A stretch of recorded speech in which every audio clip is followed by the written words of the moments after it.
This is actually incredible to say, it's the 38th meeting of this Truth and Reconciliation Commission we've had. A few people on here have been to several of them in the past. And I'm going to just start by introducing myself. We'll go round and do a little introductions. And then we've got an agenda to get through, which you've all had, I hope. Edmund, have you got a camera you can switch on? We can't see you. And Edmund is joining us from the Welsh Marches, and is a Druid involved with a lot of research on Stonehenge. He'll be speaking later. Okay, so I'm Thomas Daffern. I've been involved in this work since 1998, which is ridiculous now, but time flies. I was invited by a pagan priest called George Firsoff, who came to me with a whole box of materials about the Battle of the Beanfield. I vaguely knew about this. I'd heard about it when it was going on. I was doing a degree at the University of London in history at the time. And I thought, oh dear, you know, but I didn't feel I had to get involved karmically or directly. But then I set up this multi-faith mediation service, which is the first and only one of its kind. I went to a conference. I was involved with interfaith peace work at a high level. Went to the Vatican and met lots of religious leaders all over the world. And then, you know, we kind of took on cases, and George brought me the issue of Stonehenge as a case, which I then took on objectively. It seemed to me fairly clear that the government of the day had, you know, abused the rights of the pagans, druids, and the people of Britain to celebrate their rituals. And that what was involved was a huge sort of paradigm clash between officialdom and popular folk religion, if you want. And I was very interested. I was looking at it as an academic, sort of almost like an anthropologist. Anyway, so that's why we set it up in the beginning in '98. We had meetings. The then government under Tony Blair then opened the stones, and we had, you know, we went along, we were part of the celebration team, and it was, you know, very interesting. But and then they set up the round table. But I've always taken the view that the round table has got a very narrow focus, and we'll hear from people involved with it a bit later. And I've attended loads of the meetings of the round table, but it never looks at the bigger picture. The TRC's mission is to look at the much bigger picture. You know, who actually owns Stonehenge? What are its services and facilities really of benefit, and you know, etc. So that's why we're meeting. Mark, do you mean you won't be able to speak? Is that because your phone isn't equipped to speak? That's tragic. So anyway, that's enough from me, and I'll be saying more when we come to the agenda. I have a PhD in modern history from the University of London. So my interest is as a historian of modern history. And I'm a specialist in religious studies and peace studies. And I've been teaching at the University of Oxford and elsewhere. So I'm partly an academic, but partly also a practicing Druid and, you know, devotee of the ancient wisdom paths. Right, okay, so look, pleasure to be here. Let's go round. Let's start with Angela. Let's go round sort of clockwise. You'll have to unmute yourself, madam. Yeah. Okay, I'm Angela Grant, also known as Kestrel. I've been involved in paganism since about 2003. I was connected with the Druid network for a long time. I was one of their original trustees, but I came out of that body, and in fact I'm not connected with anything now except the Gorset of Corgower, which is who I'm representing today. Okay, that's great. Thank you, Angela. Welcome. Right, Roy, I think you're up next. What's your it's good to see you, sir. Hello. Hello, I've done it, I think. Yeah, hello, everybody.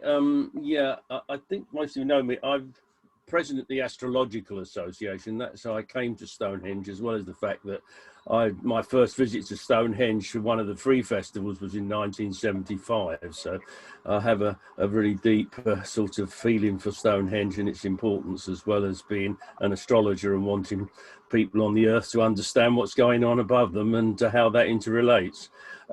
Yeah, I got involved with this project in 1998 when they started letting people in special that year, when they drove us all in under guard to be in the stones, and then all that happened afterwards. And I've been very, very closely connected with the Round Table ever since, and it's gone through various experiences and various people. But I now act as chair for the Round Table, as a kind of just to look after meetings and try to liaise a bit between English heritage and the powers that be. You're right, Thomas, the Round Table is specifically there to help and make sure that the access every four quarter days is maintained, and to make it as good as possible. And it's been increasingly difficult over the last couple of years for various reasons, which we might want to discuss later, and Rolo knows ever so well.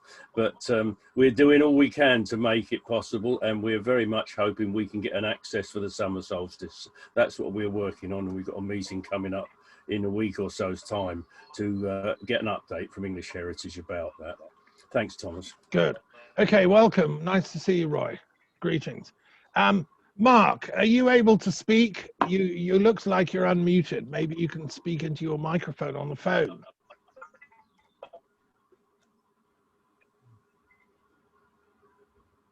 No, apparently not. Okay, so anyway, Mark Rhodes Taylor's joining us, and he can join us in chat.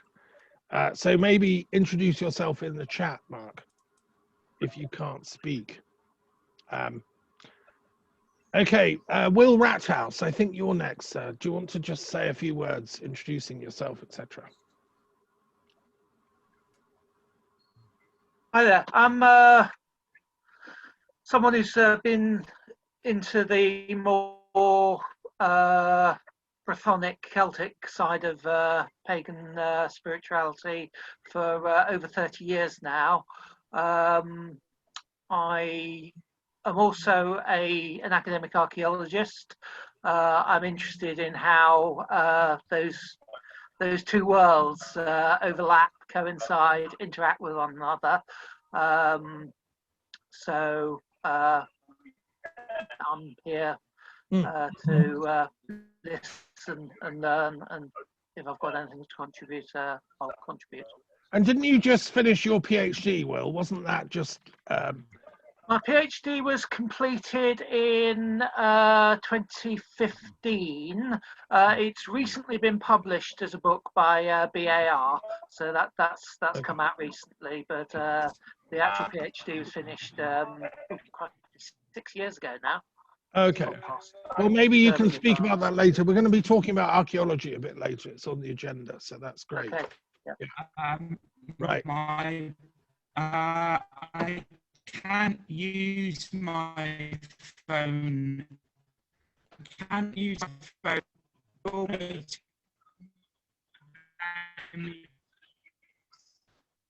Right. So Mark is trying to introduce himself, but I don't think it's happening very well with the microphone. I think, well, I'll just read out what you put in chat, Mark, if that's okay.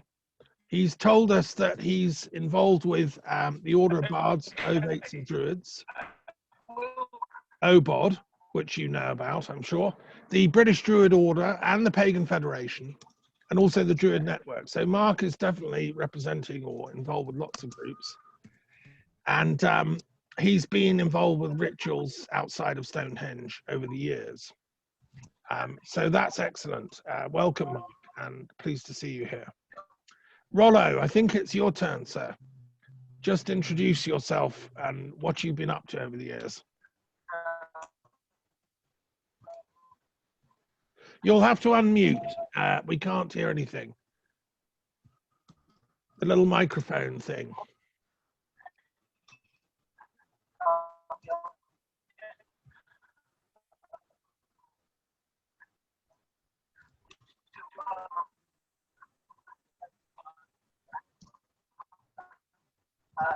Should be a little microphone somewhere where you can just click on it.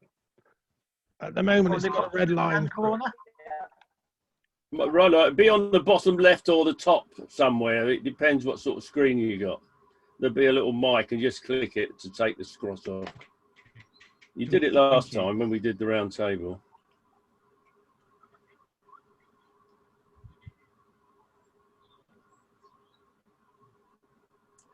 If you just run your mouse across, it should appear. You got it. Okay, can you hear me? Yes, we can. Well done. Yeah. Oh, good. Well, yeah, I'm Roller Moffling, and I'm Archdruid at Stonehenge.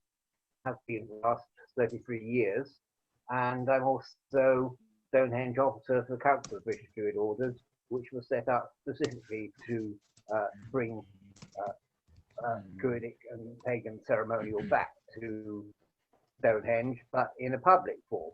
This is not about private access, this is about public access. And if I turn this little computer around to this way a little bit, Mike's not you working. might be able to see here.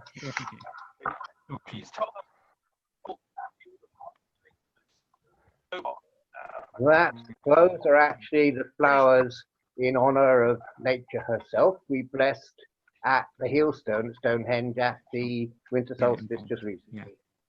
So we're still going lovely and strong. So anyway, that's who I am. There we go, and you can still hear me? Yes, yes, we can. Right. So thanks. Greetings, Rollo. And we'll hear from you, later as we go through the agenda. Okay, Alex Spurway's next from Avebury. Do tell us about yourself and what you're up to. Avebury's on the agenda a bit later. I can barely hear that. Do unmute, Alex. We can't hear you. You have to unmute. Better? Yeah, yeah. Okay, hello everybody. Firstly, Thomas, going back to the very, very beginning, and we had a moment for all those who have passed over, I would like to turn that on its head. And I would like to say thank you to all of those people who passed over at this time, because I'm actually recognizing a lot of blessings. I'm actually seeing people looking at each other. I'm actually seeing people giving each other space. I think in a way they're bringing back the humanity within us. We're starting to notice each other, and I'm seeing quite a few silver linings. So all those souls that gifted their life and parted at this time, they've actually given us a blessing, I think, in a lot of ways. I see families actually getting to know their children. It's on its head. So I say thank you. But anyway, getting back to why I'm here. I have in my, I've had 3 careers, most of them in welfare. My first in ex-service personnel. And my understanding, I'm more of the type that I put my understanding into practice. So I worked on the front lines of the education system, welfare system, and implemented more psychological sort of light worker stuff where it's positive affirmation and working on the front line that way. I've always been spiritual. I've always been earthy, shamanic, pagan. I'm all of it and none of it. My earliest recollection of Stonehenge on a bigger scale was with the Royal British Legion. I didn't work for the clubs or the pubs or anything. I worked for the headquarters charity in caseworker training.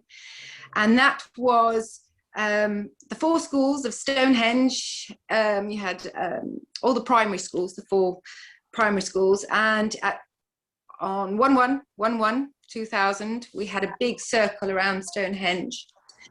And we had the Lord Lieutenant of Wiltshire, the representative, came down and received a book of poems. And we thanked all warriors that had given their lives for women and children throughout the centuries, not just the First and Second World Wars. So living in this area, working with the people of this area, and having a spiritual understanding, I feel it's quite important that we have access to Stonehenge. I'm a little bit naughty. We continue to do ceremony. Sorry, Rolo. But we'll do all sorts of different ceremonies at the Heelstone to activate the site, because we believe that it needs activating around the globe like a network. So we maintain that energy, always on the right side. So yeah, that's who I am. And I'll talk about what I do at Avebury a little bit later on. Okay, welcome. Thanks, Alex. Okay, and Alex is involved with the Avebury Druid Order set up by Terry Dobney. And later, when we come to that on the agenda, I'll play a video clip about Terry giving an interview that's now gone live. And he came to our last Truth and Reconciliation Commission meeting because Avebury and Stonehenge are part of the same World Heritage Site. So that's why we're going to hear a report from Avebury as well. Okay, Edmund, sir, it's your turn. Go for it. Tell us who you are and what you're doing.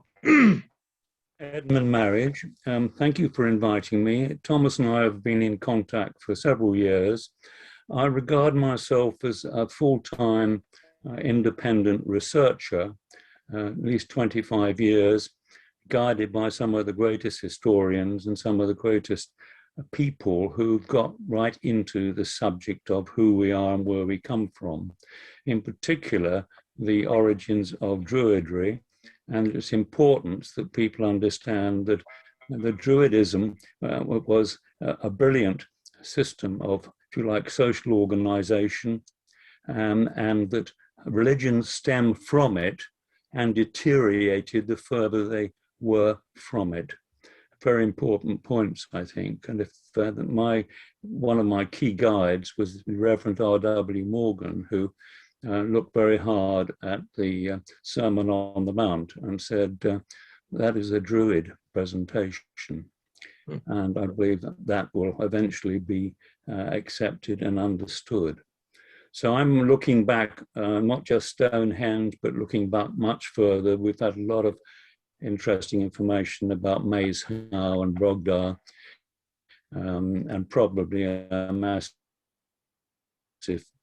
cometary debris impact in 2225 up there. But it seems that our current archaeologists are so bound by the educational system that they don't ever get out of their straitjackets. I'm got my mind open. I want to learn from everybody here. And we have a fantastic story to tell. If we're explaining who the Druids are, where they came from, and what their objectives were.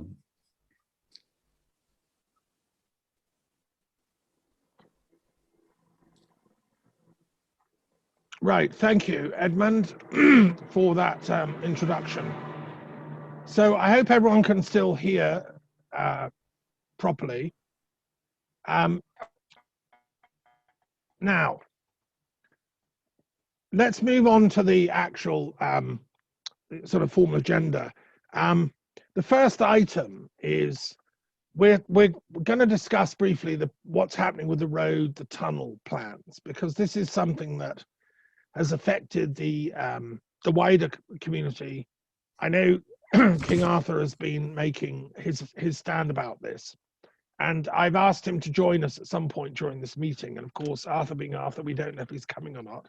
Can you hear me, Thomas? Yeah, I can hear you, Rollo, yes. Would you like to comment on the road and the tunnel, and what is your view on this matter? Well, all right. I'll convey Arthur's apologies and say, did you receive from him a little 5-minute talk on Reverb Nation, which I think he was hoping you might play, or people can refer to if they want?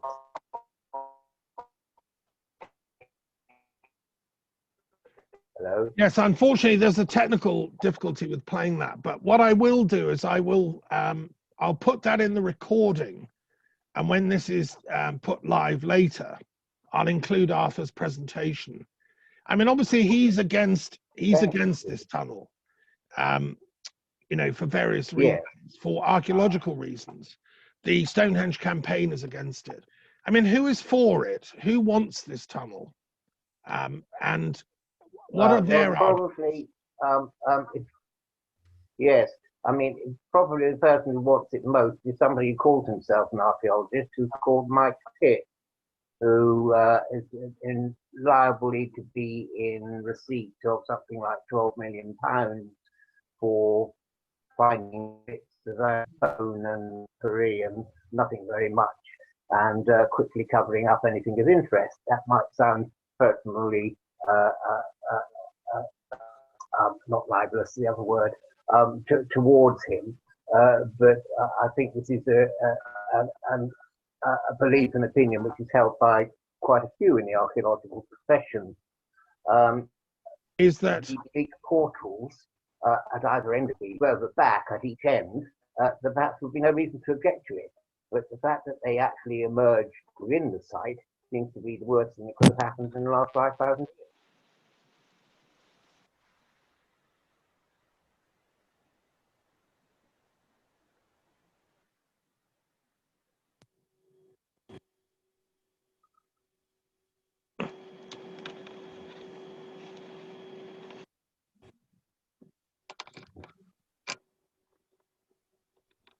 so?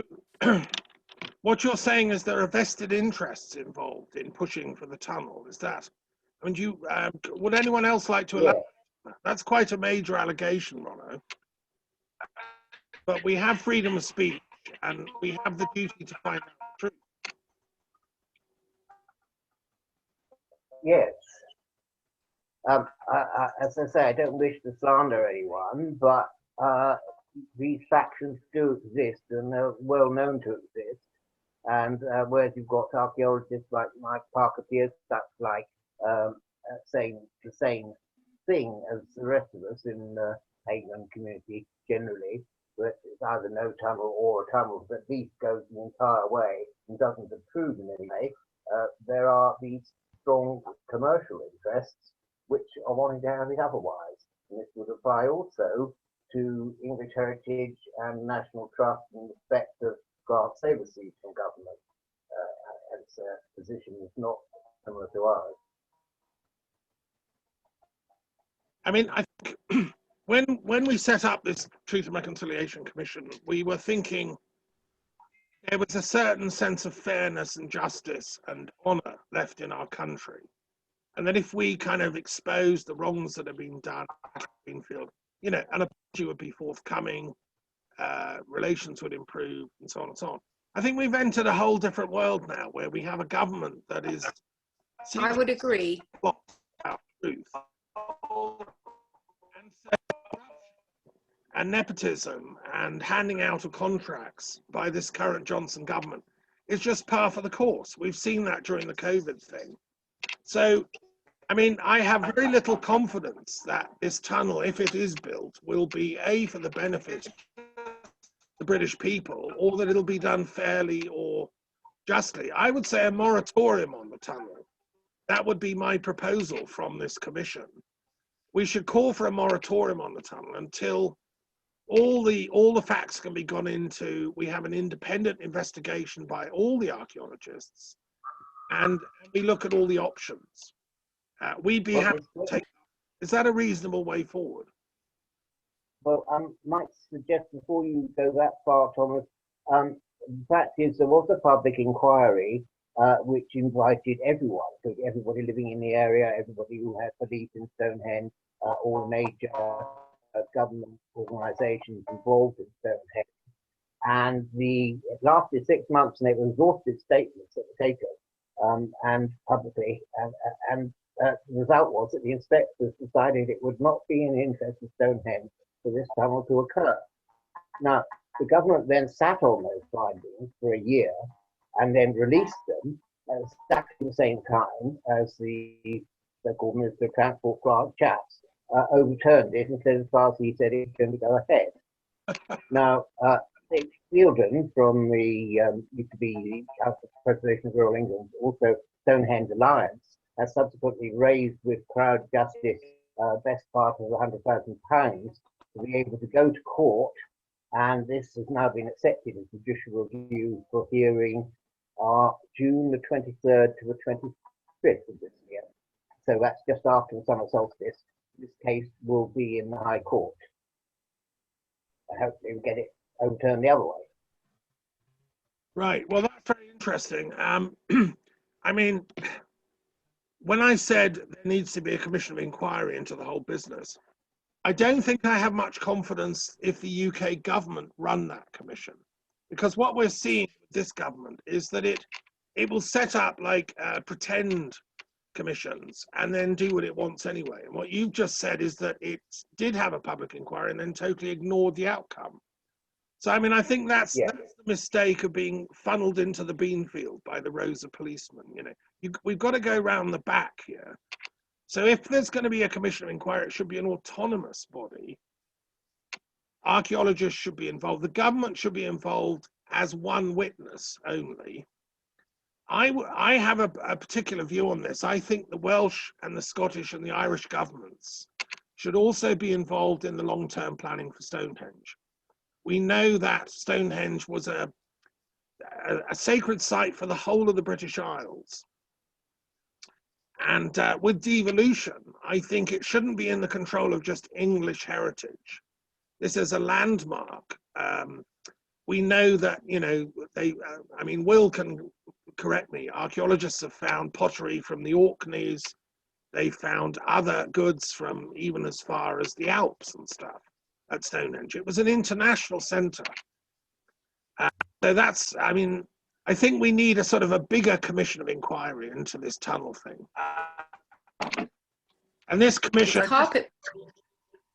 Just to clarify there, the evidence for linking Orkney and Stonehenge is to do with some of the bones from the animals that were eaten at feasts at Durrington Walls, and the connection with down the Alps, I believe, comes from the stable isotope analysis of the bones of the Amesbury archer. I could be wrong on that latter one though. No, you're right. Yeah, yeah. Right, Roy, would you like to comment on the tunnel? Is this something you've looked into? Have you got views on the matter? You must have. I have tended to be a bit agnostic about this. My main concern is that the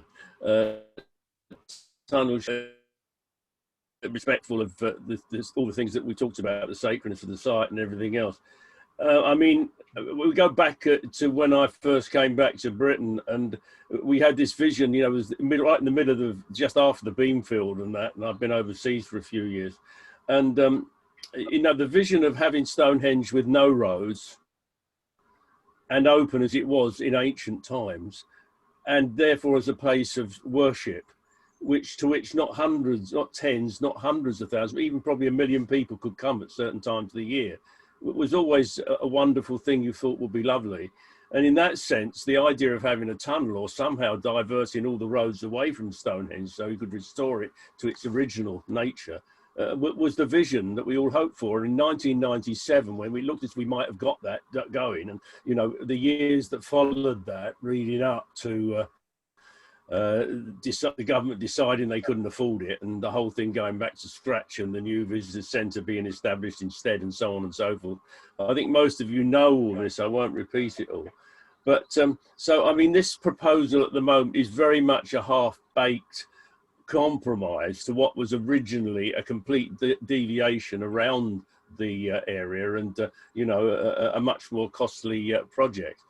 And I just don't know. I mean, the only thing is, you say, let's do something to alternative, but I just don't know how effectively action could be taken, except that there is a natural inertia to getting anything done in this project, unless it's the right answer. There's a kind of magic that protects Stonehenge from anything that shouldn't happen, and the work of everybody to do their bit tends to contribute towards it.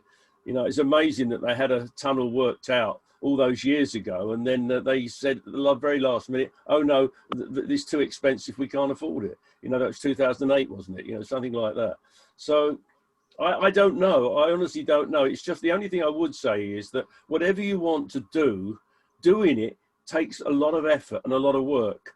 And you need to have people there who are going to do the action. It's no good just think it's a good idea to do it. You've actually got to do a day-to-day job in getting the job done.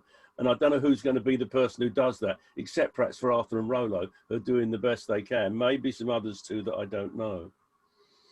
I'm sorry, that's a bit vague and wandering, but that's my feeling about the whole project. The stones will care for themselves. If you want to do something, you've got to roll up your sleeves and get on with and do it. And all honour to Arthur and Rollo and everyone else who's trying to make sure that the government does it properly. And they are doing, I think they are preventing the worst happening so far. Can I just ask, Roy, has the tunnel ever been discussed on the round table? I mean, is that something you've ever discussed as a round table? So again, the things that sounds have been breaking up a bit. I don't know why it is, but could you say that again, please, Thomas? Yeah, has the tunnel been discussed at the round meetings? At the round table? Yeah. Yeah. Yeah. Has it ever been discussed? No, there was. Yeah, well, occasionally it's mentioned, but more recently, particularly, the round table has decided its function is to just focus on these 4 quarter-day accesses and doing all we can to make sure they're sustained and as broadened as possible. So you know, if it wouldn't be put on the agenda now. Some years ago, more broad topics were covered. But we could spend a long time talking about what happened after Peter Carson left the directorship of Stonehenge of English Heritage at Stonehenge. But since then, it's been a very difficult process negotiating with the people who replaced him, and the ability of the round table to do anything has narrowed down, and particularly in recent meetings, it's been generally agreed, not only by the English Heritage, by the people there, that we needed to focus on access for everyone to Stonehenge those 4 days a year. So we haven't really discussed the tunnel. This is where I think you're right. The TRC is the body that's going to do something, as well as the Stonehenge campaign and others who are specifically working on access to the tunnel. I think perhaps you might agree, Roy, that the trouble with the, not trouble, because it's a very good thing, I think, round table, but where that limitation you're speaking about comes in, it's because the only people that they send us are middle management, site access people. And so the people at the top who make those kinds of decisions, big decisions, aren't available. They're in London or wherever they are. Yeah. Yeah, well, I mean, it was all right when Peter was there, because he would refer things up and actually some of the time get things done.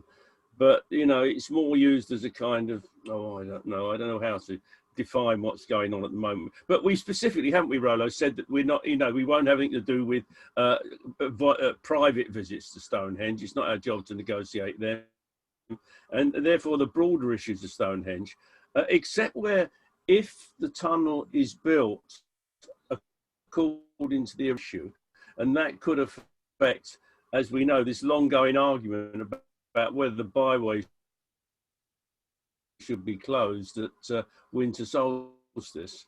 And that one, we're fighting with them still to try and keep it open.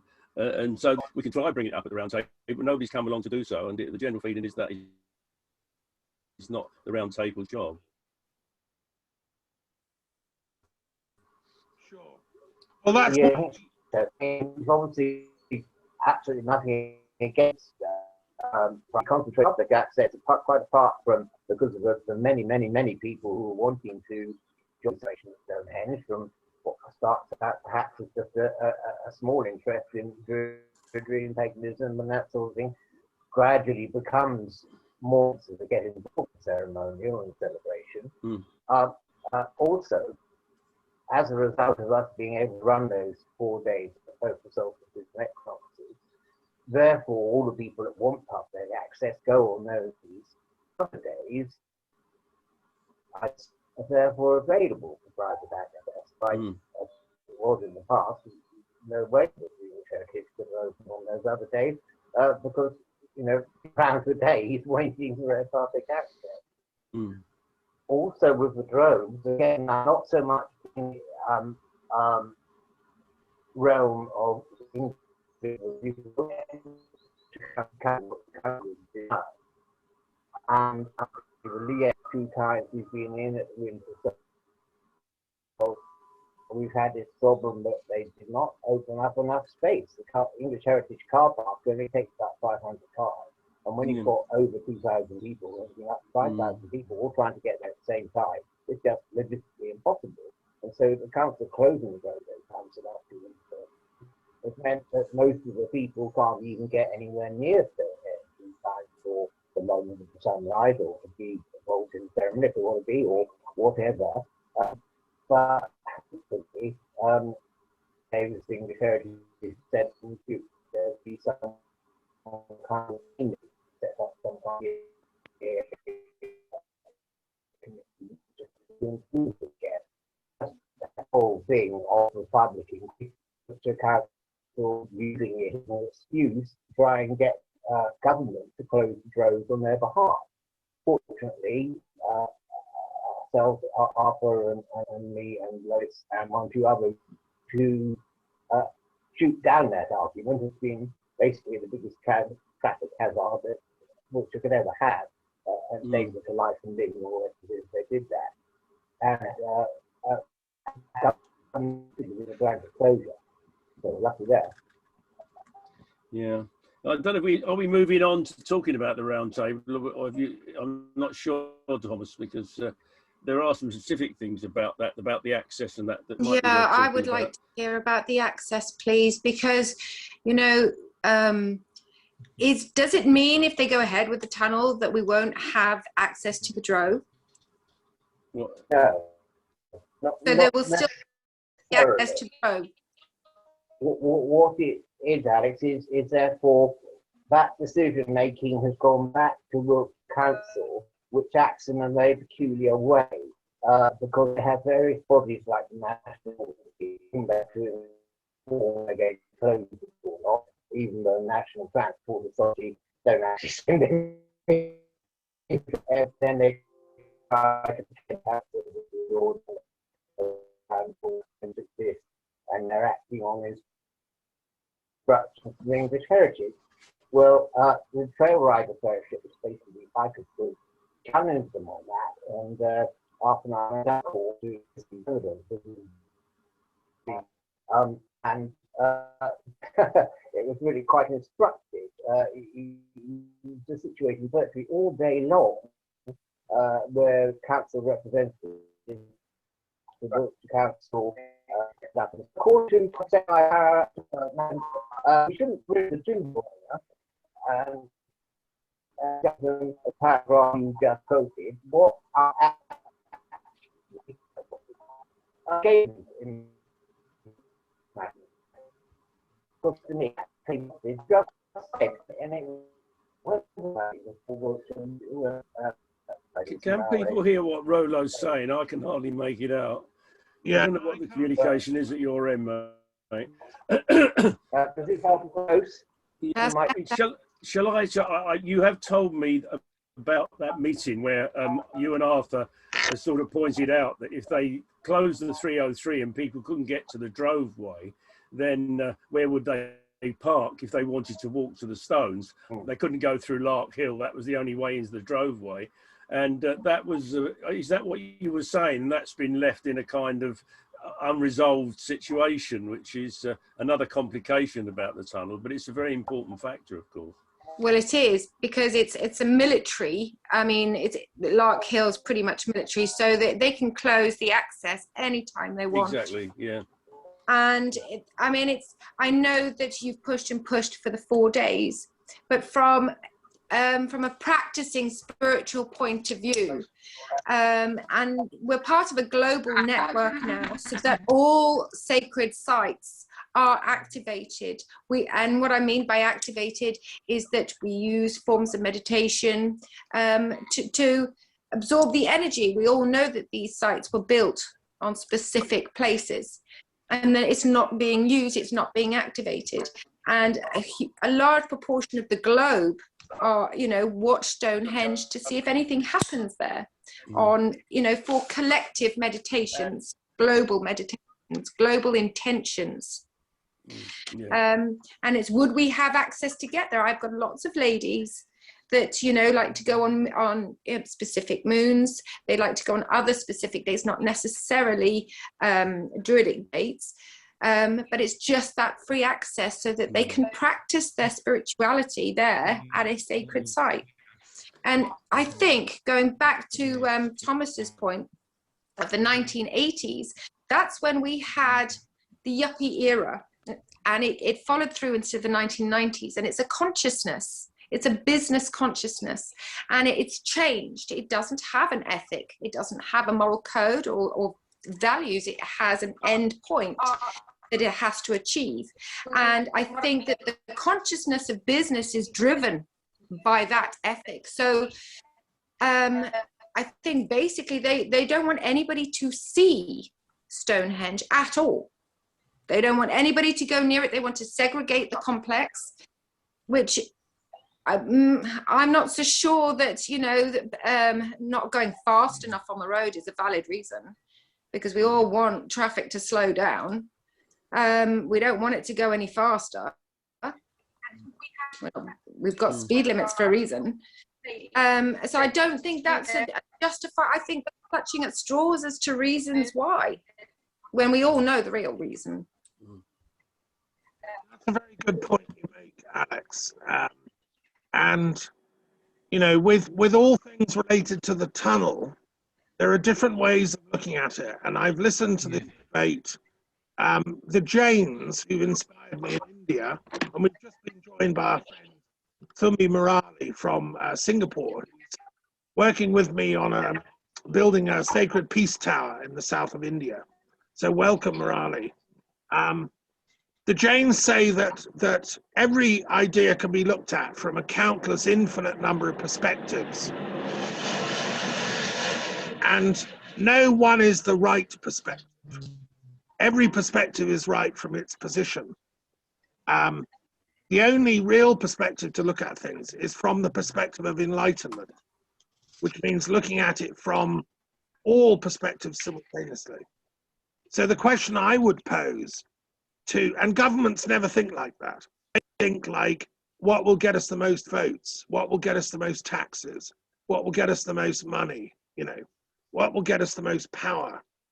But because we don't operate within that system of governmental narrow-mindedness, you know, we can ask and approach this from the perspective of enlightenment. We can say, what would the original Druids, the enlightened seers who built this monument want? Would they want a tunnel? You know, I think that's the kind of angle we should come from. But I just want to report that in the meantime, Mark Rhodes Taylor's put in a little chat saying that he thought my idea of a moratorium is a good one. I think that, you know, and going back to Roy's point, that the best to happen with Stonehenge is that nothing happens. You know, like Pythagoras, one of my great heroes, said, don't poke a fire with a knife.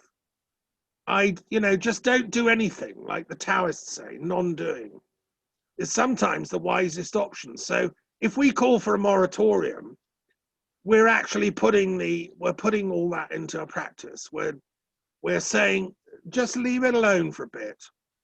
You know, let what happens grow out of the collective wisdom of the people. Let's focus on getting everyone enlightened, and then the right ideas will emerge. I mean, personally speaking, instead of spending, I don't know how many millions on a tunnel for cars, I'd rather spend money on building mystery initiation centers underground around Stonehenge. If we're going to let's do something with the money, you know, let's boost the Enlightenment project. And the cars can just carry on their road. I personally don't mind the cars. I've been often at Stonehenge summer solstices, and it's quite sweet watching all the cars going up and down. I mean, it's certainly not worth billions. And I like, when I'm driving to Cornwall, the West Country, I love the view of Stonehenge. It's the best thing on the whole journey. So I take Alex's point that, like, you know, again, to take that away from all the people that go down the A303 is not fair on them. So I'm against the tunnel for those reasons. I'd say spend the money on enlightenment projects around Stonehenge. And it's a visual, Thomas. It's visual, isn't it? And it's a reminder, a subconscious reminder as people are driving past, whether maybe not even consciously, but subconsciously, it reminds them that they're connected to something ancient, some spiritual connection somehow, that they live in this land. You take it away, they'll forget. Yeah, and then they'll gradually do what they want with it. So I think we should be against the tunnel. But I think this commission can call for a moratorium, and let's have a bigger debate. And we can also point out, as Rollo said, that the public inquiry was ignored. Well, that's very important, you know. And we should try and get people from Parliament. There's a few lords where I ran 30 meetings in the past who are still reasonably moral and intelligent. And there may be a few MPs even. So anyway, that's very important. Okay, let's move on and look at the next item on the agenda, which is the round table. We've talked about that, but just to recap, you know, is it being run well? Is it, you know, is it doing its job? I mean, who's actually, if you're the chair, Roy, why can't you put on the agenda, who runs the agenda? If you're the chair, surely you can put on the agenda whatever you want.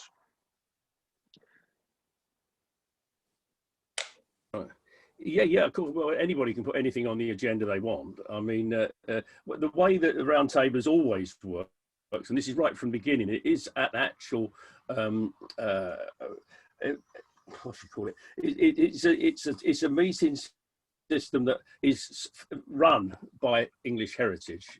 Initially, you know, Arthur and Tim Abbott and Clues Everard got together with Andy Hollinshead of the police, the Superintendent of Police, and they organised a meeting which they encouraged all the representatives of various bodies, police, ambulance, local authorities, local people, everything, as well as Druid and other people interested in Stonehenge to come together for a meeting. But the meeting was always organised by English Heritage. It always has been organised by English Heritage. It's English Heritage's meeting. They control the people who come to the meeting. They have the address list, the email list of everything, and they send the invitations and organise the agenda. And usually, until recently, the chair of the meeting was not any of us, but it was done by, well, Peter, well, Clues did it first of all, then Peter Carson. Then when he left, a number of people who were appointed to be responsible for the round table at English Heritage Office were given the job, and they found it really, really difficult. And they really didn't have the confidence of the people coming, or many of the people coming. And then Nick, who, you know, the security, Nick and Duncan do security at Stonehenge. Nick did it for a while. And then they reconstituted it. And I offered to chair it, and they accepted it because I've been doing it for a long time. I've been coming in for a long time. And so we got this opportunity now not to have just one of them chairing it, but for me, and I'm always, I can always put in input, but like Jenny, who looks after the Stonehenge, the access from the English Heritage point of view, liaises with me and writes to everyone asking for agenda items. So to get back to your initial question, anyone can put anything on the agenda, but at previous meeting before, about 3 meetings ago, it was clarified that the remit of the round table was to just focus on the 4 quarter days and how we could make them accessible and better.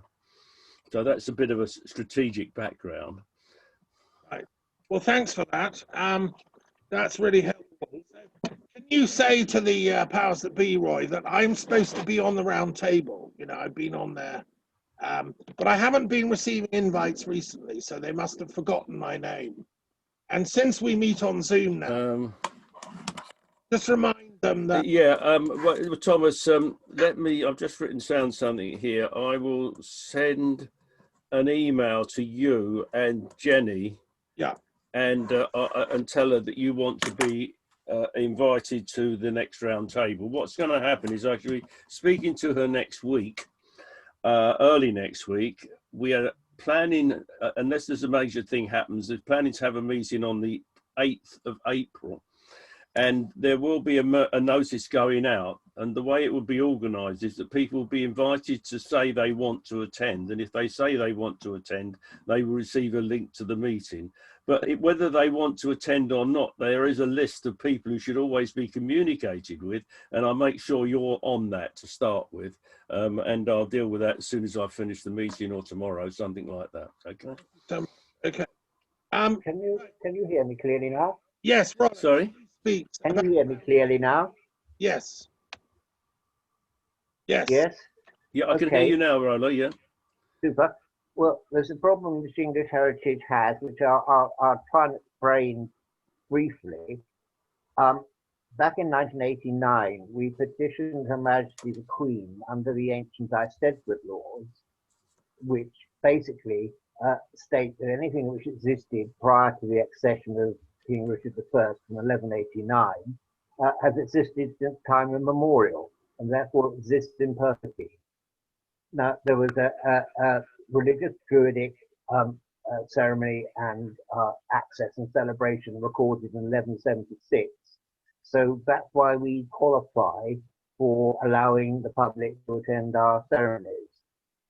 And so when we petitioned the Queen in this in 1989, we were granted our Eisteddfod rights. So people can come to Stonehenge. They don't have to join in the ceremony if they don't want to, but they can come. It's public access. It's a public and religious assembly. Now, at the moment, the chairman of English Heritage is Admiral Tim Lawrence, who's Princess Anne's husband. And so they've always since been trying to go in the opposite direction and get away from these ancient rites. But as they can't be altered except by Act of Parliament, and it's unlikely that both houses of Parliament are going to convene to take these rights away, they tend to sort of think it's something that they have to do, and let's hope we all do it well and there aren't any more problems. Fortunately, there haven't been any problems since we've been doing it. Right. Well, thanks, Rollo. Thanks for that. Yes, I mean, I'm not sure with the current government, it disregards laws in general and morality in general. It has a very legalist approach to governance. And I have to unfortunately inform you, it's taken from the playbook of a guy called Carl Schmitt, who was the legal professor behind the Nazi system. And if you look him up, these guys running our government have literally been studying him. He said that law is totally separate from justice. Law is only what the people in power say it is. And it's not accountable to anything in the past. So I'm just signaling what we're up against here. So anyway, let's be as wise as serpents, but innocent as doves. That's the only way we can counter this stuff. Let's go on to the next item on the agenda, which I think Alex will want to speak to, and she was beginning to. This is, the pagan community, both in the area and further afield. Our interest in Stonehenge is a spiritual temple. We want to be able to go and do ceremony, to tune in, to have 24/7 access, ideally. And I know that Alex has been, as much as possible trying to do that. So the question on the agenda is, how is it going, the provision for the pagan and Druid community to access Stonehenge, at the current time? I mean, if you walk up to the Stonehenge ticket office and say you're a Druid, you want to go in and do a ceremony, what are they going to say to you? The last time that Angela tried, one of our friends from Avebury, who was going to be joining us later, I think they were kind of arrested. But has anyone tried this recently, saying, hello, I'm a Druid, I want to go and do some prayers? Alex, over to you. Well, we usually meet up. It's more of a traveller community. that meets up there, and we do have access to the Heelstone. Hilary Makin, National Trust, knows that we're there, and she hasn't said anything. Me on another, I'm within lots of different groups. I'm obviously Druidic, being in a Terry Dobney's order, the Druid Order of Avebury. But I also work with shamanic groups. I work with light worker groups. I work with light being groups. I work with anybody that feels that pull. They can describe it however they want to. They can portray it however they want to, but there's a core essence there. And yes, we do quite a few ceremonies at the Heelstone. And the security there is pretty good. They let us go up there. I mean, obviously if we were hooligans, they'd be quite within their rights to say something, but we're not. We're ladies mixed, who want to go up there and gift our time to hold the balance here while this crisis is going through. So we're holding that balance. And yes, we're concerned that we can't have that access to Stonehenge. We have it in Avebury, obviously. And we have the Avebury Sacred Sites Forum that actually it's blossoming. I think there's a lot of potential.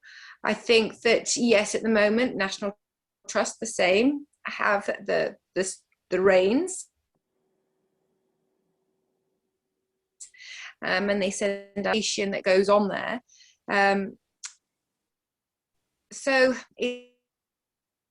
it's mainly Stonehenge at the moment for access rights.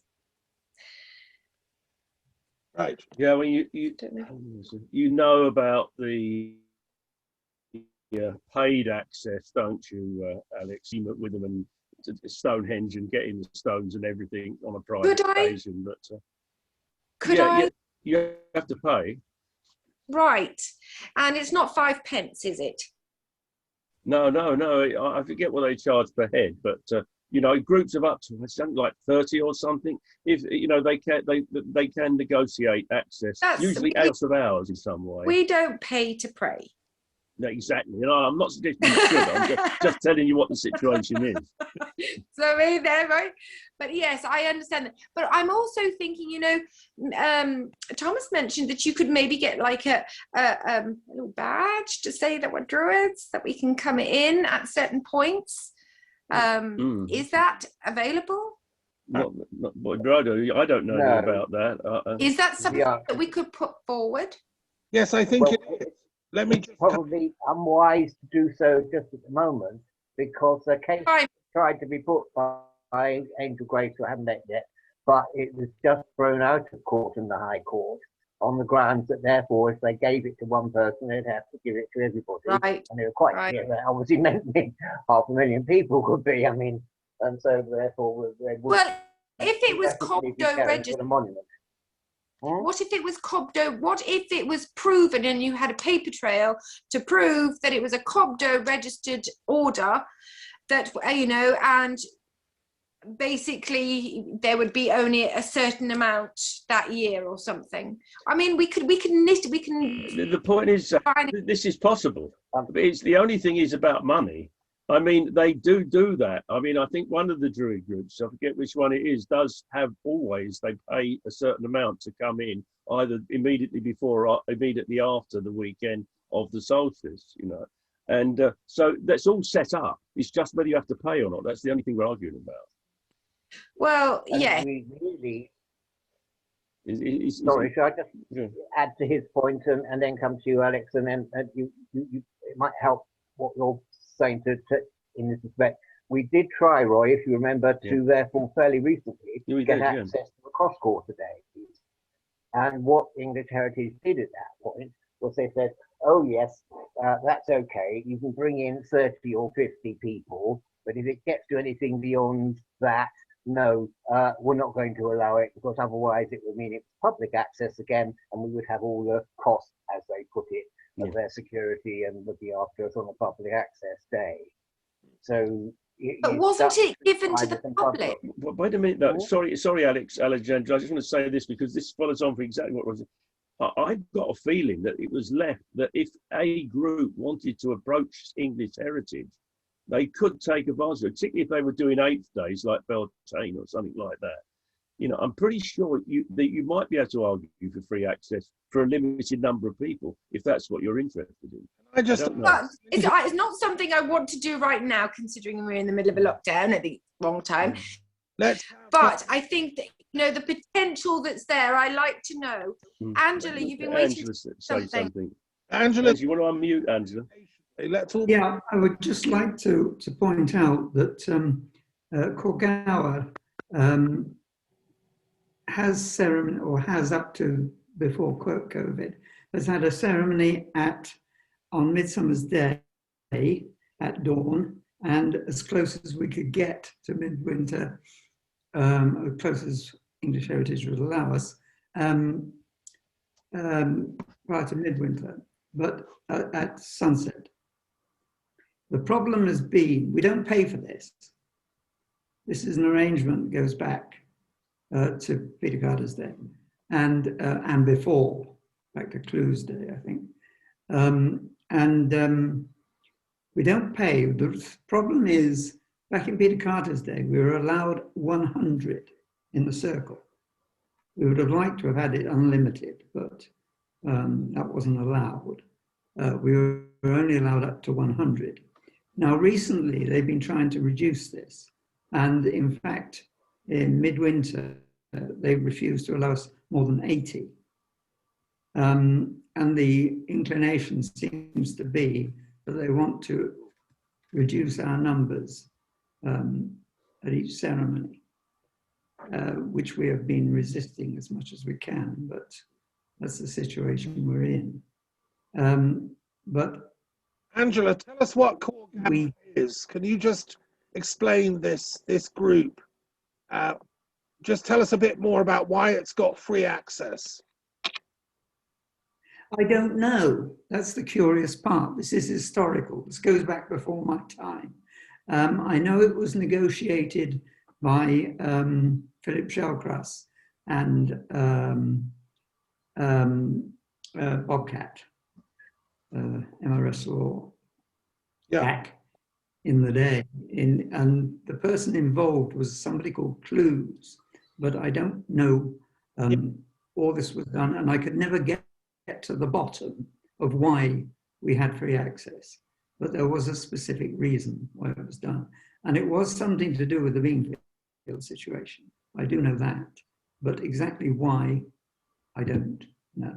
As I said, we were limited to 100 originally at each ceremony. And the annoying part is we keep being reduced. Does Philip that 80 figure, and when it came up to the cross-quarter days, I was there when that was agreed and negotiated back in the mid-90s, basically, Angela, and it's because they said that if therefore we were going to choose a specific time for public access, therefore all the people milling about over the entire festival time would be able to go to public access, and therefore time could be set aside for other druids and pagans who didn't want to be involved in public access to have private meetings. And if we were all getting in for free at that time, so everybody could. But it's always been limited to the quarter days, the solstices and equinoxes. To try and extend it further, we have tried, but maybe that's just waiting on time to be right for that to go any further. Yeah, if someone wants to come along and say, hey, I want to do Beltane and start the negotiations with English Heritage, I can tell them who to get in touch with, you know. Let me know. Okay. Yeah, but watch out for having that 80 ceiling put on it. Yeah, there'll be a ceiling on it. You won't get unlimited public access because we tried for that. We were trying to get 8 accesses a year, but they wouldn't get, not with unlimited access. They wouldn't let us have it. But exactly, which is why none of us went for it privately, because therefore why would we want to be the people who were seen to stop when it got to 80? We didn't want to be privileged, but it's different if a separate Druid group wants to approach them in their own way. That's their business. It's nothing to do with the round table. Aha. Let me just add something else into this mix. When the discussion started about building the visitor centre, and there was the idea of excluding walkers going up towards anywhere near the stones, and you'd have to get the little train. So, you know, the idea in those discussions about the visitor centre, I said the following on record at several meetings, that I felt that authentic pagans and druids and people for whom the stones are symbolic spiritually should be able to have access, because they're not the same as tourists that want to go to a visitor center and have a train ride. There's a distinction to be made. Just as if you're visiting Westminster Abbey and you're a Christian going to pray, it's different than if you're a tourist just looking around at the tombs. So I suggested, yes, we would agree to their visitor center and their train on the proviso that they had a scheme for permitting genuine pilgrims who may have walked for ages to go and pray. And I would have liked it that they would be able to go inside the stones, you know. Now that was tabled, it went to English Heritage, and they said yes. I had reassurances from Peter Carson, yes, Thomas, that will be done. Now the problem is that the system we're up against keeps changing its officers. So if one person, Peter Carson, says yes, 10 years later, another official says, what? I never said that. No. So there's no consistency. And one of our jobs as the Commission is to keep the memory of this struggle. I'm an archivist for this commission. We have paperwork here going back to the time of the Beanfield. And this is a long-term struggle for allowing spirituality to be honored and accepted by the quangos that have taken over control of this monument. That's what's at stake. I'm speaking as a philosopher, really. And I think that's why it's worth pursuing. And one of the strategies, of course, is divide and rule. So they will make deals with separate Druid orders and groups. But I didn't introduce myself. I'm the peace officer of the Council of British Druid Orders, which Rollo is Stonehenge officer. And I think the combined Druids of Britain, Scotland, Wales, and Ireland, and indeed Europe, should be making these points collectively. We insist on the right to access our sacred monument for prayer, and that's why I proposed the idea of a spiritual pilgrimage centre nearby, which is later on the agenda. It's item 8, so we'll come to that. I think if we get that spiritual pilgrimage centre built within walking distance of the stones, then that would solve all these problems, because that would be the place the spiritual pilgrims go to instead of the visitor centre. And from there, they could then access the monument for prayer purposes or ritual ceremony. Anyway, we'll come to that in a minute. Let's move on, because time is pressing on. How well is Stonehenge being managed in the light of its World Heritage status? So it's part of Britain's list of World Heritage sites. I'm speaking from France. UNESCO's up the road. I know it well. It's looking with interest at what's going on at Stonehenge.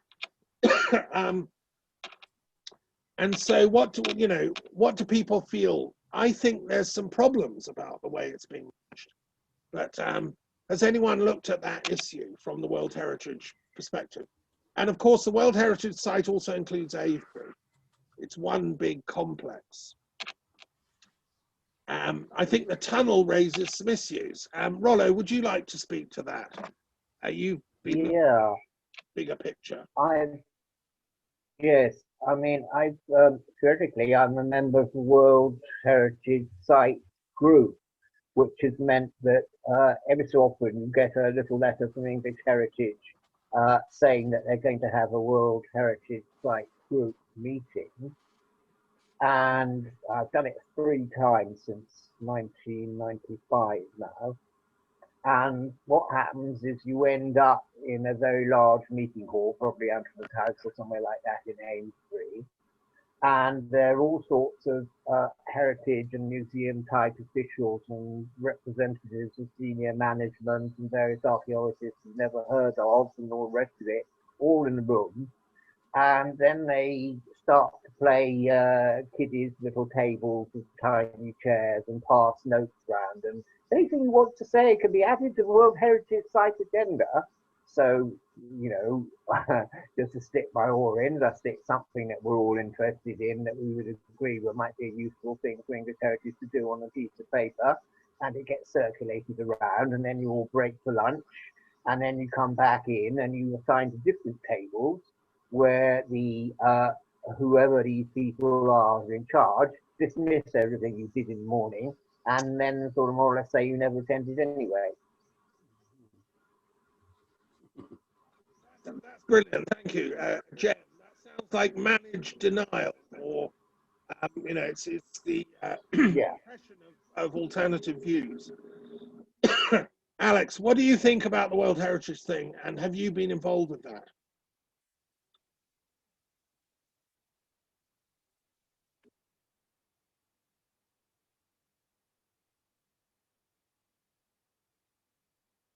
Alex, you seem to have frozen. The fence is mending, and that's it.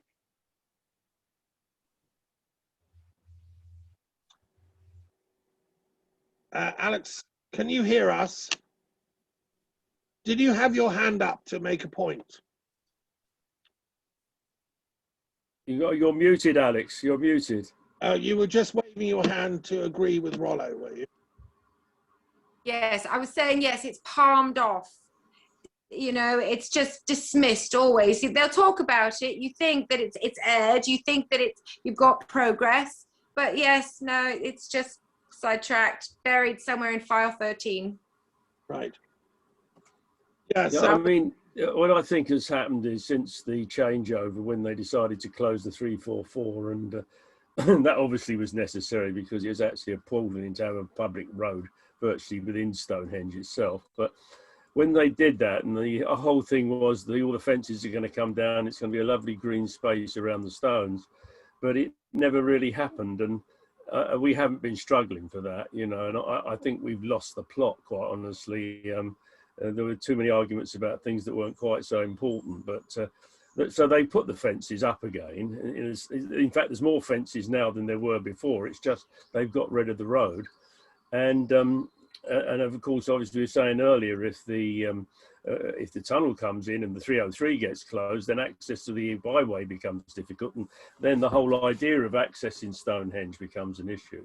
So, you know, it's very much a World Heritage Site that is restricted around the tourist management of access to the Stonehenge complex, with occasional concessions to the spiritual community who wants to see it as something different. And I mean, there is an ongoing residential rump at the moment, I think, who camp out somewhere nearby and occasionally break onto the site and challenge English heritage, that they can't stop us going in. It's our right to be there, you know, to argue for our right to be in the stones. But that's the kind of situation at the moment, that you know, those people don't quite have the legal right to do it, but they do it. You know, it's an uneasy situation which essentially turns around a tourist operation with occasional concessions. That's what it is. I don't know how you change it. So let me just comment on that, Roy. Thank you. I think one of the most important ways we challenge it is by challenging the concept of heritage. What is it we mean by heritage? Where was the World Heritage Site? There's 2 ways of looking at the concept of heritage. One is it's the stones, it's the bricks and mortar of, you know, Tewkesbury Castle or whatever, and that's all, right? The other is it's also the people that are surrounding and using that site. It's the community that is part of the heritage. I think what this commission can do of value is write to the World Heritage, authorities in Paris and say, we feel that the management of this World Heritage Site is overlooking the rights of the actual community who want to use for worship these sacred sites at Avebury and Stonehenge. The access is patchy. They're being charged a lot of money to do this. And as Will Rathouse says, thank you, it's the stories and the people that are the key to heritage. Now, Will and I are academics. We know that heritage is the stories that make up the layers of meaning and value to a site. And that's what we should be saying loud and clear to the World Heritage Association, because the English government has no clue about this. As Alex said, it's become a managerialist, functionalist business operation to cream money off tourists, and it has no sense of the wider spiritual picture. Let me just say that initially, when we first set up the TRC, we had support from Christians from Salisbury and surrounding areas. They understand the value of spirituality in the landscape. And, if their cathedral at Salisbury was turned into a tourist attraction and all Christians were not let in, there'd be a scandal. But that's Right. the situation that we've got with Stonehenge. And this is about parity between pagan, druid belief systems, value systems, and Christian druid systems. And as Rollo said, from a druid perspective, the Christians are newcomers. And so, this is a complex thing. So I'm just saying that we should be making that argument, and I'm willing to draft a letter. I'll share it with you to the World Heritage supervisory body. If you want to co-sign it or whatever, you're welcome. Okay. So that's one way of dealing with this. Okay, let's move on to point number 5, unless anyone wants to come in on that point. And this goes back to the business of the bean field.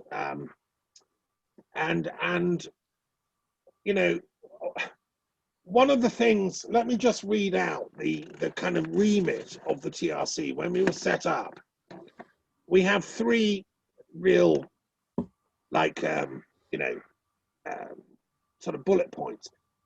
How to get an official apology and compensation for the victims of the Battle of the Beanfield, right? How to get access improved for pagans, druids, and alternative religious followers to their temple at Stonehenge, that's B. And C, how to foster dialogue and good communication between all parties involved in the running of Stonehenge in the present and into the long-term future, for the benefit of all the people of Britain and Europe. So really, this is about point number A. I mean, I don't know where all the historians are, contemporary historians. Who's written up the detailed history of the Battle of the Beanfield? Looked at the cabinet minutes, looked at the police reports, looked at who was giving operational orders on the day for that assault. Will, would you like to comment on that? One point that I read when I was researching my PhD was Andy Worthington's book on the Battle of the Beanfield includes as its in one of its appendices a transcription of the police radio log, and that's actually quite revealing if you read through it.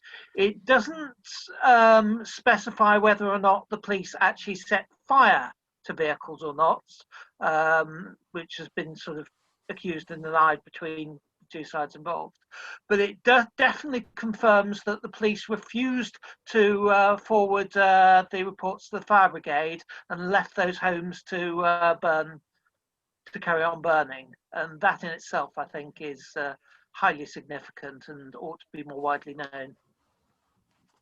Are you in touch with Andy Worthington? Is he still alive? Do you know if Will?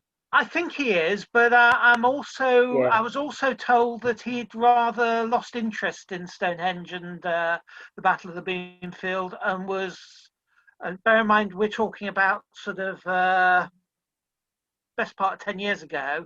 I was told he'd lost interest in that particular area and was researching human rights violations in other parts of the world. This may all have changed. I don't know for sure if it's inaccurate, but hopefully there are other people out there who can give you more information on that. Right. Yeah, he went on to write about Guantanamo Bay and such like. I think he's still got the interest. It's when it comes round again. But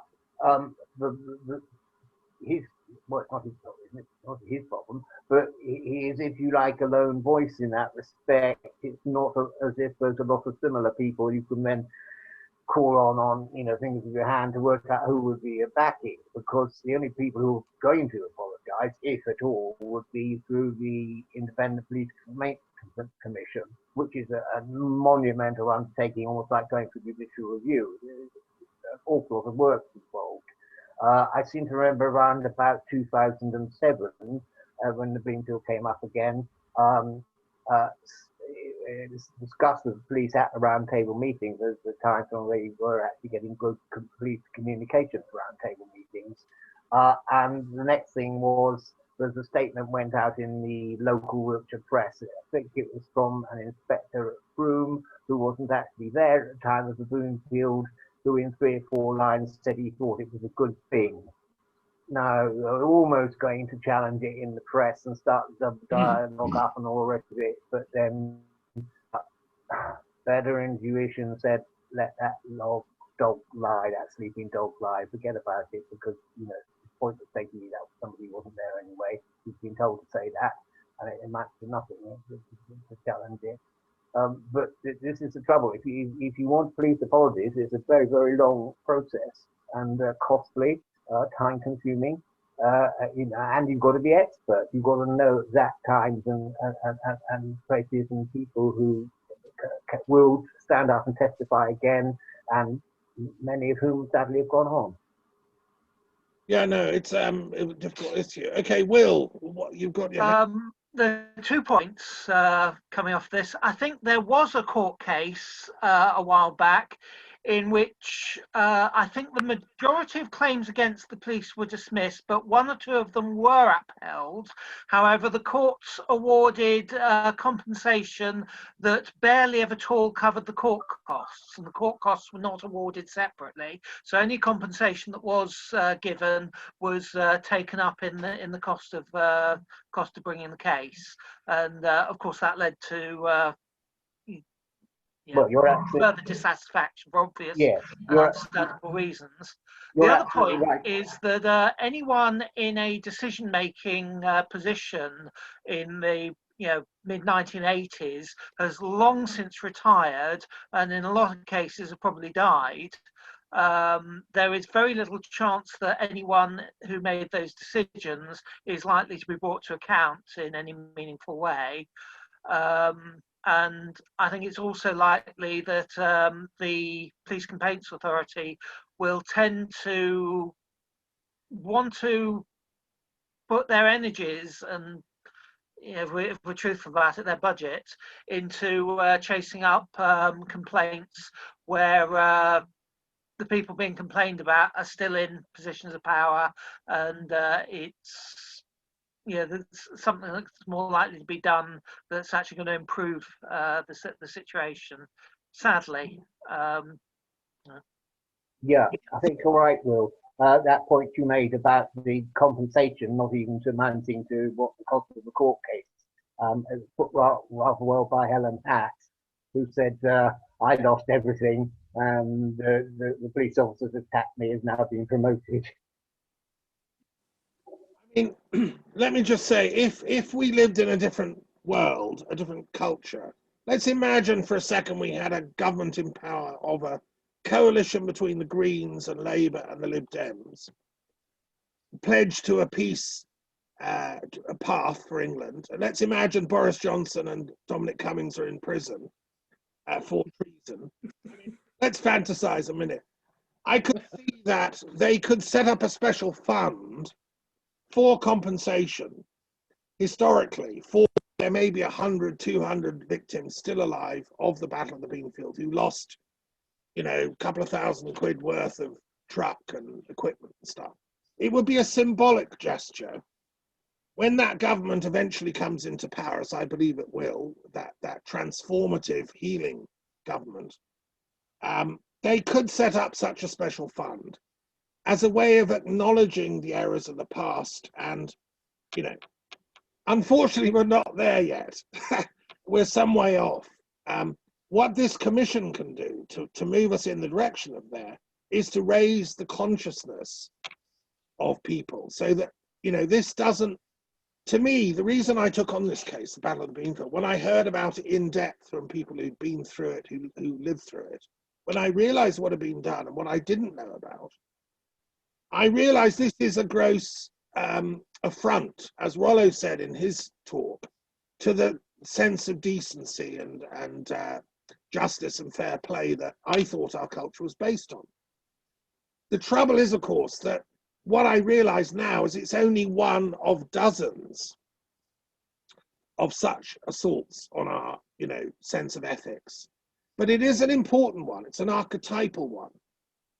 And therefore, I think it's worth still pursuing. And I live in hope. I'm an optimist, like Bernard Shaw, that mankind and our British society will eventually have such a, you know, transformative government in place, which would set up a fund, compensation fund.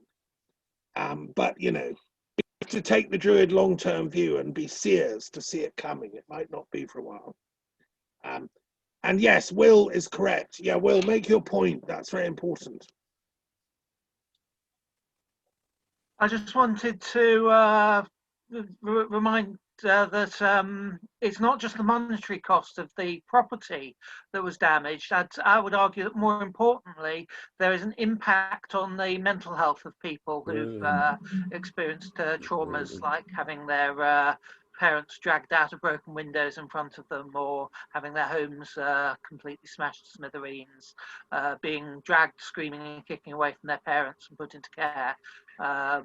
You know, it's going to do a lot of damage, a hell of a lot of damage. That's a very good point. And yeah, so, right. We've come to the point on the agenda when we're going to talk about any sort of updates academically. Stonehenge has been in the news quite a lot in the last year or two. New finds. They think they found the place in Wales where the bluestones came from, etc. Who would like to report back on the sort of academic and archaeological discoveries that have been made in the last, well, 4 years?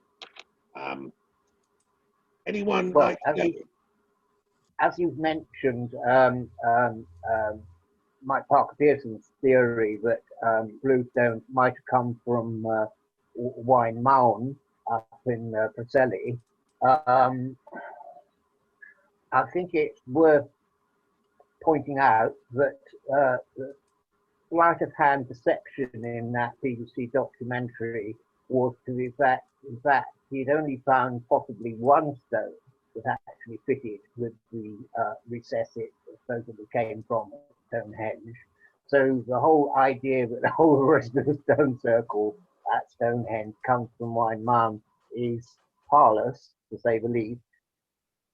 And really, if people are really seriously interested in that, then get hold of Robin Heath's books, who was putting out in 2014 the origins of Stonehenge at Preseli, and showing all the points and all the alignments and all of the various factors that went into how they basically planned the idea of Stonehenge, even if stones from the Preseli area did then go to Stonehenge, etc. So that's what I want to say on that.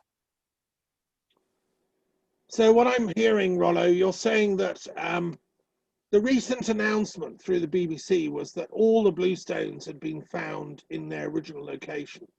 It had been built there and then transported to Stonehenge. Are you saying that's not the case, and that only one? Not been established at all. No, one has. Okay, so there we are. It's the BBC. Will, would you like to comment on any of the archaeological stuff going on?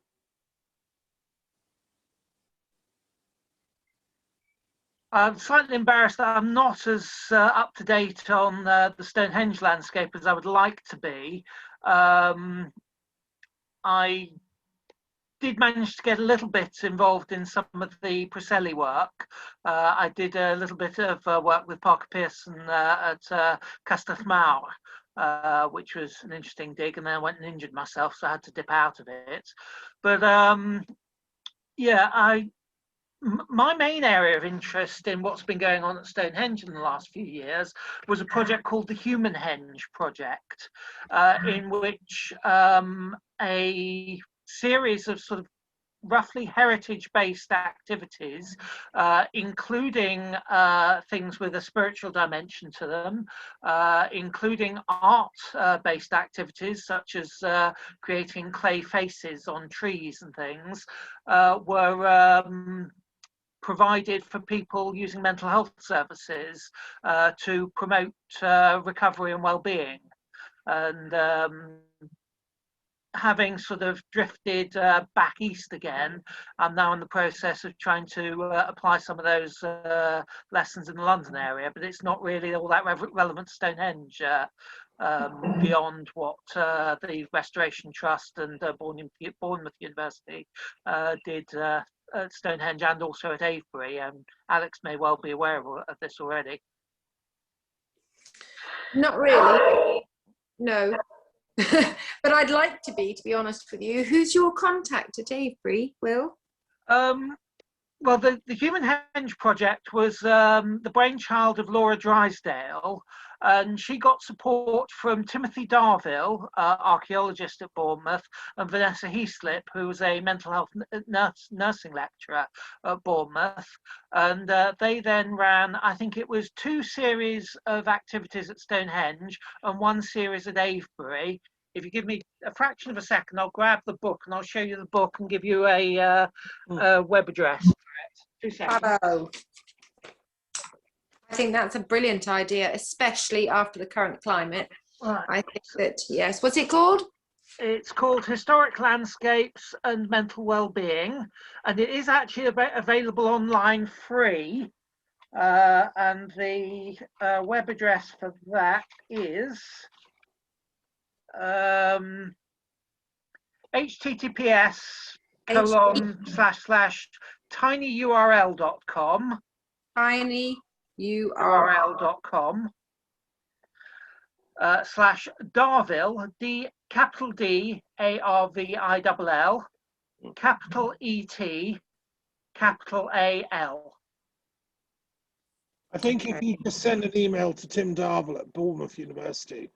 Yeah, I can write that out in the chat box. So where are we? I think that's a brilliant idea. Fabulous. I want to mention one other thing. I'm aware of a new bit of research that's being done at Stonehenge that I found very interesting, and I don't know if anyone can comment on it. It was part of a documentary program where they were doing some very in-depth ground surveying for the first time. It was, I think, a German or an Austrian company, and finding loads of stuff in the, like within a few square miles of Stonehenge. There's lots more there to be discovered. And what I found the most interesting was they found a pool somewhere near Amesbury, which they discovered that a certain type of stone would turn red in it.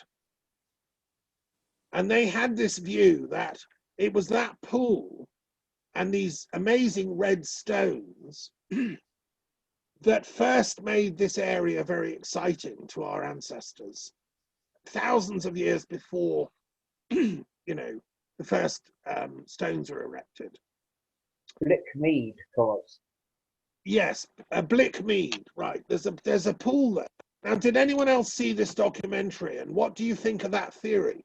Because it went so far as to argue that it was because of this blood red color or it's more like a purple color, I think, like I Angela's. recall this as being pink rather than red, but you may well be remembering this better than I did. I think it mentioned that flint would actually be stained, bearing in mind the importance of flint in pre-metalworking societies. I think that this has to have been of massive significance, but I've heard very little about this story since that original documentary. And if anyone knows any more about it, I wouldn't mind hearing a bit further. Has anyone followed that up? Because the claim made in the documentary was that this is why Stonehenge was built. It was because of its proximity to the magic pink flint pool. One of two reasons. The other reason is that you've got glacial scraping across Salisbury Plain that led to a sort of what looks almost like a ridge and furrow shape, a sort of rippled effect, but those linear patterns were in the direction of the midwinter sunset and midsummer sunrise, and that coupled with the nearby magic water might have made it particularly significant. That's what I recall from that documentary. Yeah. I mean, that's the kind of thing that I think I mean, I personally would like to say I don't think that's a sufficient explanation for why Stonehenge was built. I think it might have been one of the factors, but the pink flint alone wouldn't have led to that vast expenditure of time and labor. My understanding, they found post holes in the car park at Stonehenge dating to 8000 BC. In other words, when Salisbury Plain was still forested, they'd already got a clearing there and they built some kind of a temple site. You know, I think there were many reasons why it was built there, but I'd be happy to, you know, anyone else would like to comment. Edmund, you've been looking at Stonehenge in its wider meaning. Why do you think it was built? If you look at all the astronomical alignments and positioning, you find that the first objects found or placed at Stonehenge were very large timbers, not far from the car park, and they were dated at 8000 BC.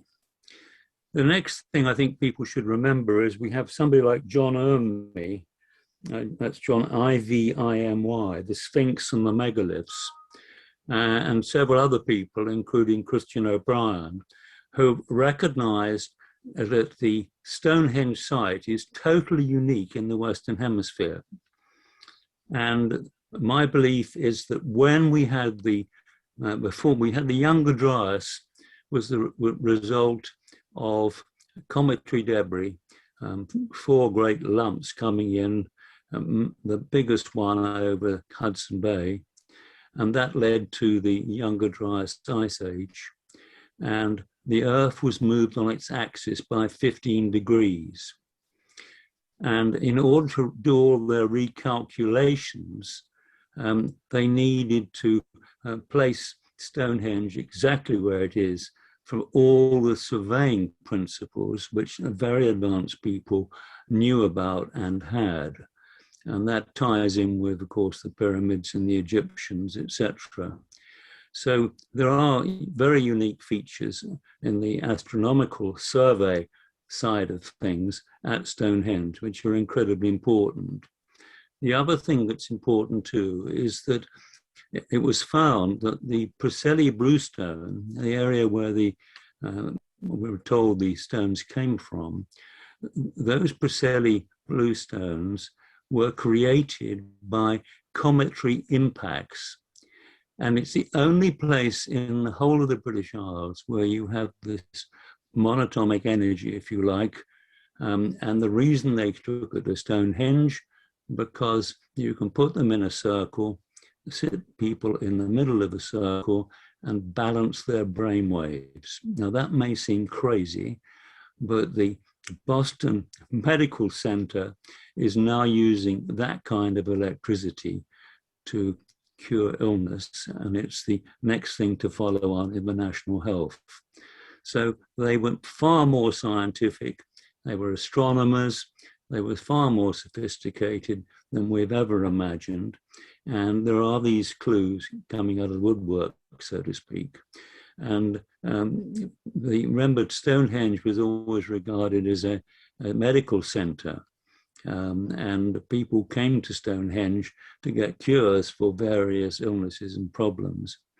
And balancing brainwave was very important of that ancient discoveries, which are now actually coming back to our main medical centers. We can actually repair cells by putting them in the right kind of circuit. We are electrical, and that's very important to tie that in as well.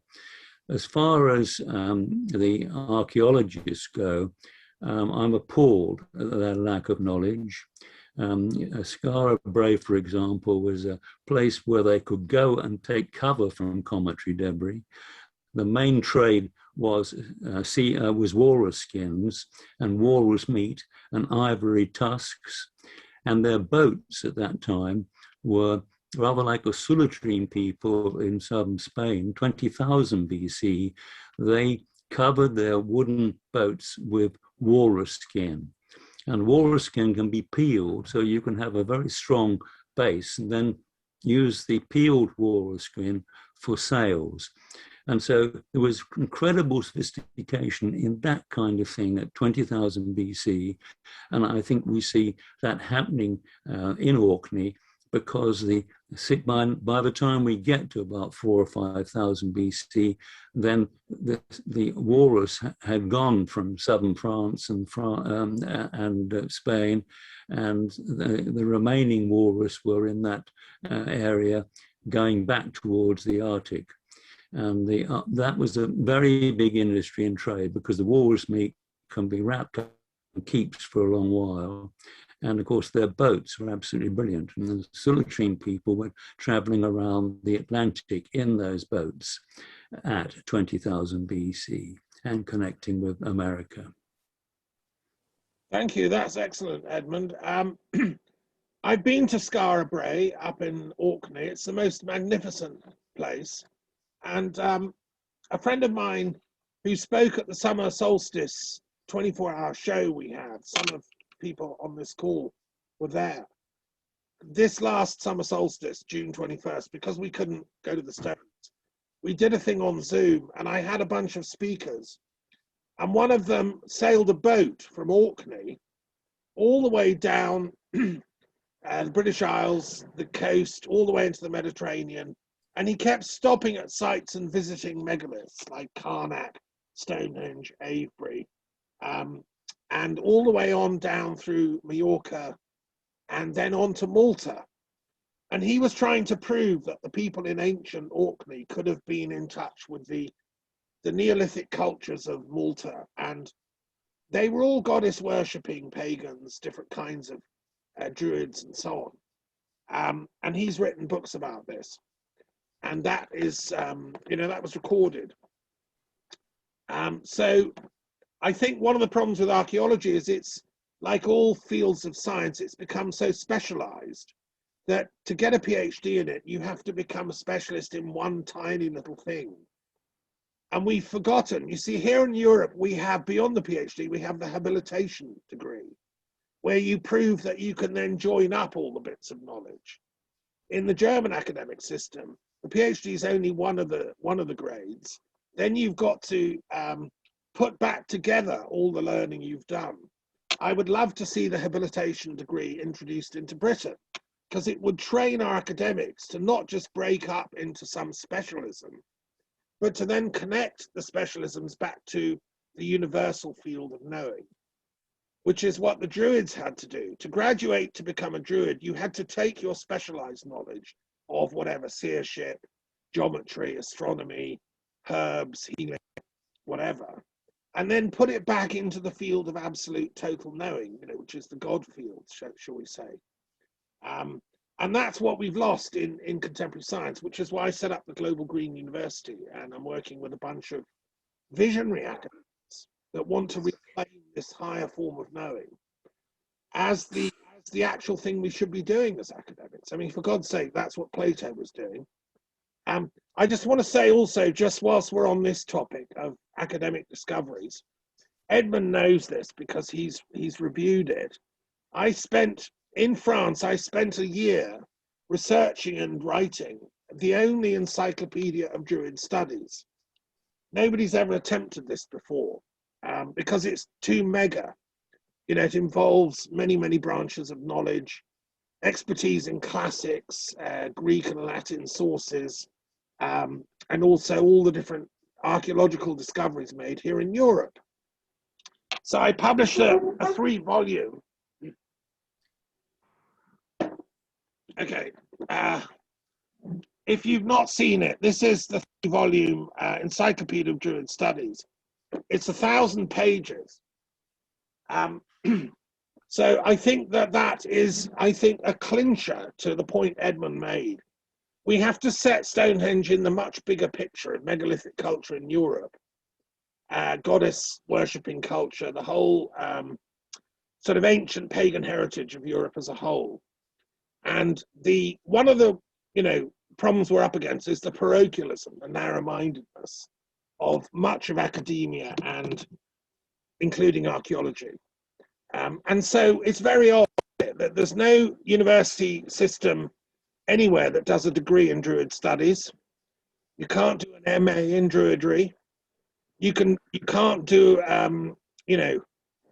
very few people have realized there's this huge field which is totally neglected and unexplored. So that's why I wrote this encyclopedia, is to wake up my fellow academics.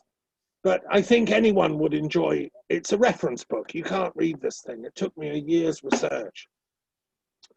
Anyone else want to contribute on this discussion?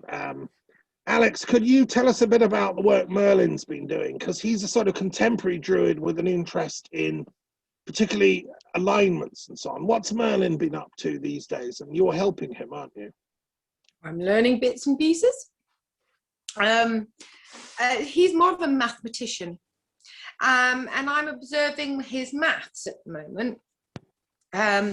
He spent a bit of time in Colombia, and he recognizes the alignment with Colombia, and how it all kind of on a global scale, where Stonehenge and the east-west alignment is.